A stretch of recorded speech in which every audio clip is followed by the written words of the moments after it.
Hey golfers, welcome to Humo.golf. Tony here we're gonna start a little mini series this week about how we convert this inconsistent tall golfer into a consistent golfer getting ready for his tournament.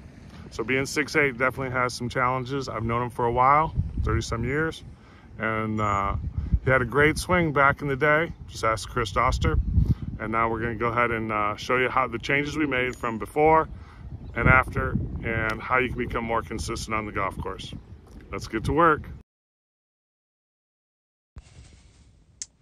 Okay, golfers, let's take a look at some of the things that Taylor needs to kind of work on and that we're going to work on this week to improve his ball striking. Setup and all that looks pretty good. So first thing I want to point out is how that club goes back. A touch outside, and you can start seeing this right arm fold up, and we'll see this pretty obvious here on the backswing. So really, even though he's 6'8", long arms, because he's folding this up too soon, this radius gets reduced. And that turns around, and as this club goes back, you can see the swing gets a little long, gets a little bit of a reverse tilt, and kind of sets him up for this outside in path. So looking at it here as it goes up, you just see from there, he's got all of his momentum going this way, and now he's got to fix that. Well, the only way to do that is trying to his whole body wants to go that way because of the size of his body. It's going to be difficult to really transition the club this way again, and can't do that three-dimensionally, so it's not back and down, but it'd be more like this way. But so we're going to see here in transition how it just dives into it. And so from this position, that club should already be there, but there's no way for his arms ever to catch up because of that body position. So we definitely need to create some width in the backswing, which will change the body position and make it easy for him to deliver it. Now he's doing whatever he can, bringing his arms in, hands in, rolling the hands over, whatever, and trying to get that club face squared up. So you can just see this path goes outside in. Not a bad swing, but it's just direction-wise, you can actually see that club face just really twisting at the bottom, trying to get it squared up. So these are the changes that we need to work on. And also, these are two different swings, but we can see that this hip motion right here stalls out. But that's the technique he uses to help get the club face squared up. So when the body outruns the arms, body has to stop at the bottom, and you have to use your hands and arms to catch up. Just that's the way it works. If you want to try to hit the ball straight, so we'll be fixing all that. The technique. Hey golfers, we're here on day one, technically day two. Day one was we did our baseline testing. Day two, now we're going to make the changes. I've known this guy for 34 and a half years. Okay, being 6'8" definitely has some troubles, but Taylor here is obviously my oldest son. Not obviously, because you don't know him, but so we're going to go through the changes, getting him ready for a tournament. We got 1 week to do it, and we're just going to go through the challenges that tall golfers will have, long arms, long legs, and how to coordinate that all with a consistent swing. So his swing is very inconsistent, and we'll see those in the video. So let's get to work. So we saw in the video that really you weren't taking advantage of your arms at all. They basically became short in the backswing and in the follow through. So we're going to walk through to give you a different feel of how to create more width, which will get you shallower, and also we'll get that path straightened out. Also, we have to get the body working. So I'm glad we got some time to do this, because trying to make all these changes in one lesson would be asking a lot. So let's go ahead and set up. Go ahead, let's pop the left hand off the club. Yep, that's correct. That is your left hand. Always happens. So biggest thing is feeling that arm swing going wide. Okay, so that's the first thing I want you to do. Now go ahead and put your left hand back on the club. Notice the difference, what you feel there versus what you did in the video. Yeah. Okay, so let's just start with that. Not even where you're hitting the ball. Just feeling that wider takeaway. Yeah, there we go. And let the body move. I'm not going to keep anything still. So all we're going to do now is, all I want you to do is we're going to hit some balls just focusing in on doing that. So pitch shots, let's narrow up the stance just a little bit. We got a wedge here. There we go, nice and wide and through the shot. And just go ahead and hit it, but just create that width. Good. Now as you go through it, I want the body to move. So I want to make sure that pivot, and we actually are going to try to do a lot all in one lesson because it all blends in together. But that pivot is like if you were pushing, if I'm going to go and push you, I got to get up with my hips, open with my chest, through, but narrow up the stance. And that's one thing that happens, people get really wide. So wide on the backswing with the arms, and then now just swing that through and just kind of soften the wrist up. Okay, now just bring the intensity down. Okay. Because we want about a 30% intensity on this swing. Okay. Here we go. Because of the longer radius, definitely going to create more speed, so the effort doesn't have to be there. So if you feel a lot of effort, that's using the wrong muscles to produce the speed. So wide and going through. Much better.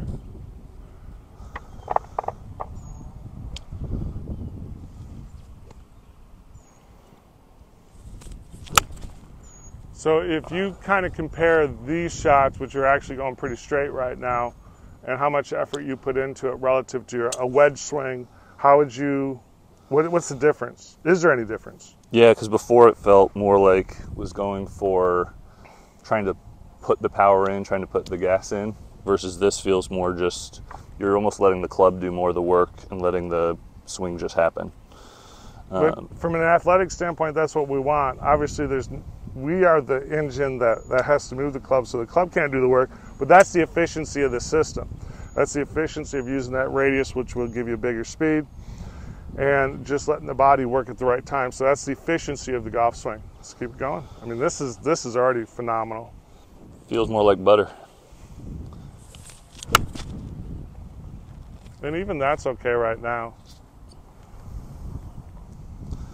Okay, we'll hit a couple more. Watch that stance, don't get too wide. It's only a wedge. And that's going to happen. So why was that swing not as good as some of those other swings? What did you feel the difference? I think I hit from the hips instead of from the swing. So that's a timing issue. So does the right hand or the left hand have more control, do you think, right now?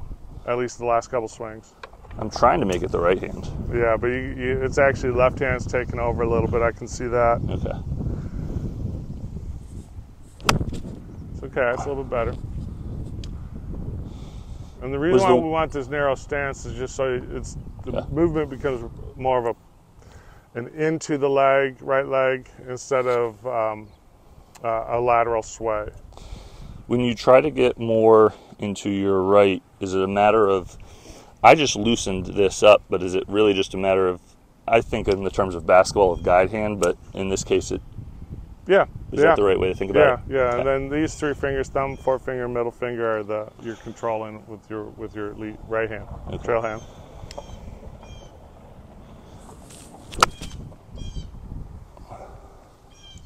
Yeah, and just keep letting yourself go. So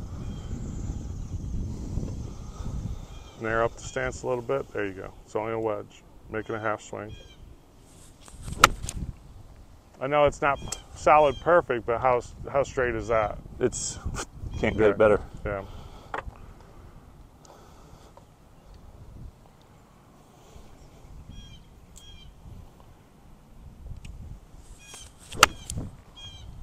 So again, miss hit, but the ball's going in the same direction. Yep. And so some of this is going to take time for practicing. So you have to realize that when you practice, it's not about being perfect. It's right now we're in very much a thinking mode of creating that width and creating that through. So right hand only is a good drill for this, or trail hand only is a good drill. But right now we're just creating that width. So now let's make it a little bit longer. Okay. And so let's give me the first part. Good. So then take that off. So then now that throws up to there. Now go ahead and resist. Yeah, there you go. That's the strength you need at the top of the swing. Okay. Now, that strength doesn't have to start at the bottom. You can actually be pretty relaxed at the beginning, but then be strong at the top. Okay? Go ahead and swap hands. Put the left hand up, take the right hand off. Now hold it up. Yeah, so that's the reason why we want that right trail hand to be the strong arm in golf, to really support that. It's insane how much more torque there is up here. Yes, so because we create more width with the right arm, body has to move a little bit more. Yeah. Okay, so that's actually the feeling you want to have. Yep, there you go.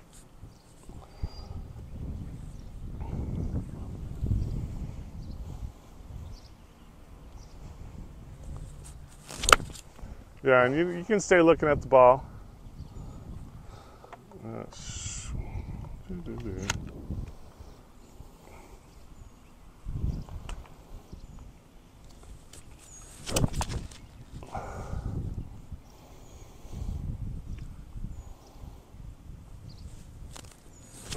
There you go.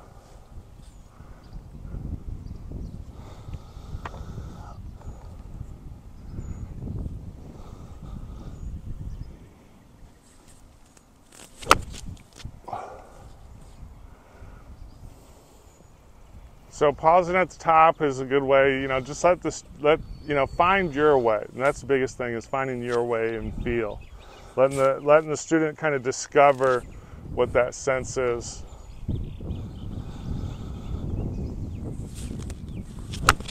Good. Yeah, keep moving through. So you want to feel like that right arm, as it's coming down, it's compressing it. You're moving that shaft, pushing that shaft through the ball with your whole trail side. There you go. Just bring down the intensity, but that's the motion. Yeah. Keep that stance nice and narrow.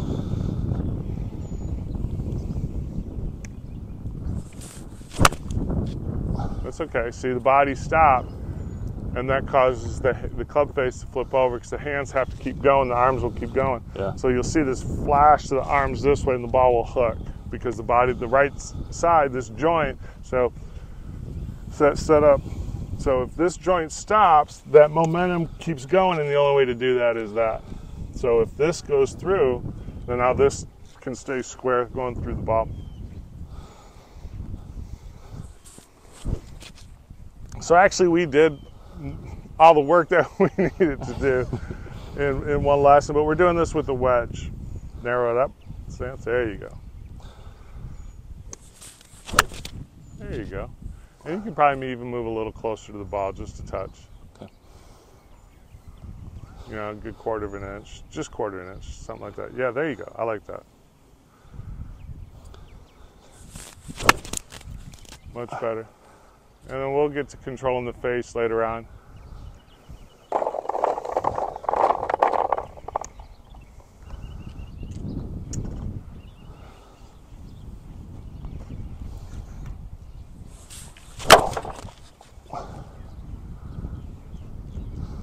I feel box.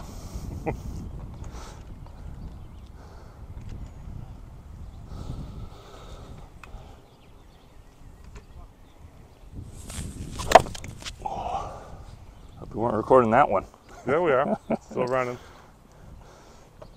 So again, that's just, you're putting way too much effort into it. Okay. Again.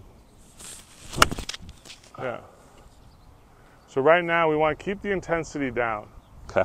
You should probably feel about, I don't know, on that shot, let's look at that shot. On a scale of intensity between 1 and 10.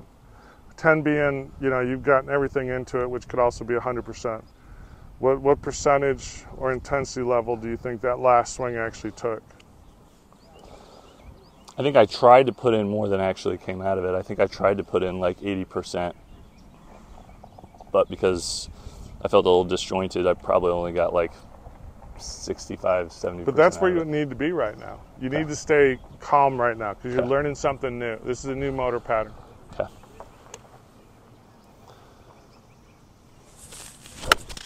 It's okay. You move a little closer to the ball.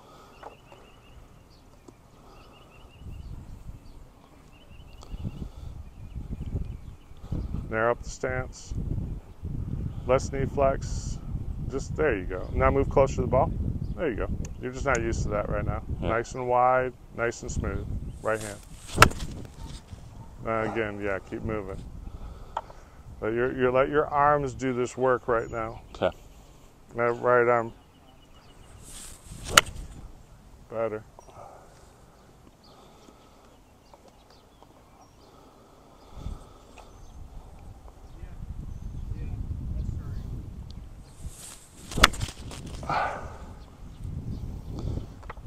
Feels like I'm starting to alligator arm it again.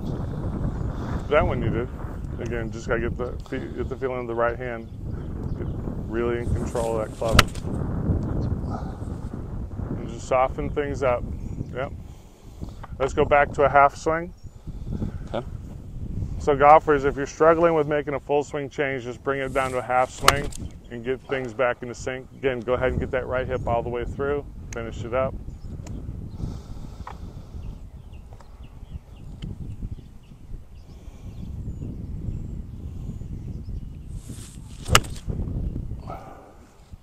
And all of a sudden now, because you're in control and can coordinate it, the ball's almost going as far as a full swing, and it's being more consistent. I mean, feel-wise, how much better is that swing? Oh, it's so much smoother. Yeah. Face was a little bit open. That's okay, though. So let's stay here for a while, get some confidence up, and we'll start working. We'll go to a longer club. Okay. Keep it again to that half a swing.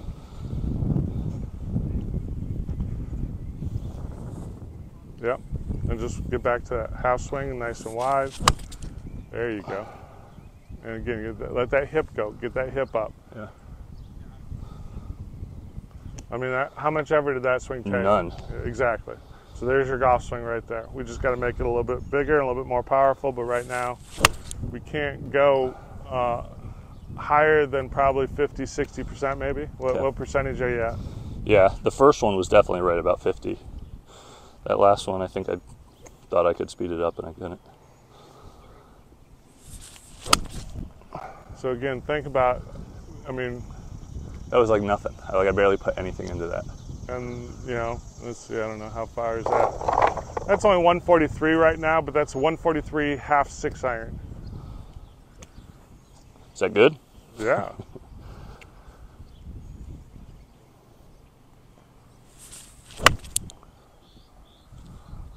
And so that's the timing issue, you can see, but that's okay. I'd rather, right now I want to see the body moving, and if the body moves a little bit too quick, it gets ahead of the arms, there's a miss hit, but at least we're getting all the pieces together. There you go. Again, try to get that right hip all the way up. So we're building for the future. We're working on just, yep. Should my pressure when I'm pivoting here be on my toes, on my heel, the balls of my feet? You'll be you'll eventually get to the heel because it has to. Yeah. So go ahead and flare out that left foot a little bit. There you go. Maybe make it easier. As we get older, we lose our hip mobility. Got to keep working on hip mobility. I know I do. Ooh. It's okay. I was just thinking too much. Stay wide, half swing. Just go through it.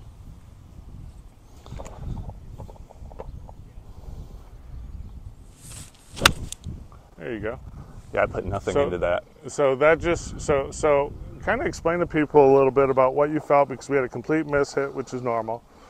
As you learn something new, you're thinking, you're processing this information, and then all of a sudden you hit a great shot. So what's the difference? To me, it was when I'm thinking about setting up, this is maybe a silly metaphor, but I'm almost pretending like there's like a magnet in my hands pulling me back so that I don't bring in that arm. So I can really get a large radius. And then from there, it doesn't take much just to get the hands going and for the club just to push it through. There you go. I'm just assisting it. That's it. Yeah. I mean, that's where all these different feels come in, and we just let that go. And if, you know, from my side, I understand it, so what he's saying, so we keep going. There it is. Okay, so right now, That went like 170 yards, probably. And it was like 65%, like 70%. So when you play golf, you really should be playing in that 80, 90 range, always. I mean, maybe one shot, a driver, you ramp it up to 95, but most of the time you got to be in that 80 to 90% range because that's all you really need. You want to be consistent, be in control. You can't be in control at 95% to 100% all the time. You just can't. Long drive guys, yeah, but we're not working a long drive. We want to build up a consistent swing for us to coordinate it.